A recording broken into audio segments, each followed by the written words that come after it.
நாம் தினமும் எத்தனை விஷயங்களை சிந்திக்காமல் நம்பிக்கையுடன் செய்கிறோம் தெரியுமா? பேருந்தில் ஏறி ஜன்னல் வழியே வெளியே காண்கிறோம். ஓட்டுநர் யார் என்று ஒரு கணம் கூட யோசிப்பதில்லை. ரயிலில் பயணம் செய்கிறோம். உலகம் நம்மை கடந்து செல்ல அதை இயக்குபவர் யார் என்று கேட்பதில்லை. ஒரு உணவகத்தில் அமர்ந்து உணவின் மணத்தை ரசித்து ருசியை அனுபவித்து சிரிக்கிறோம். அதை சமைத்தவர் யார் என்று நமக்கு தெரியாமலே.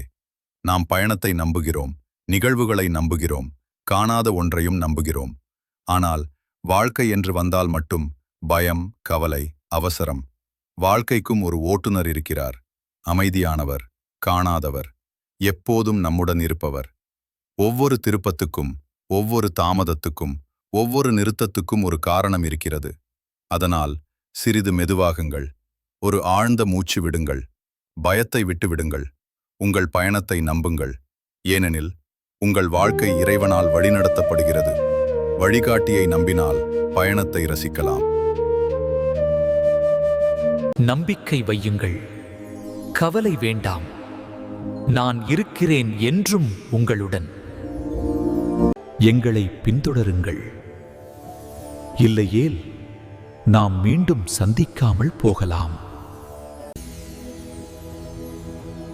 வாழ்க வளமுடன்.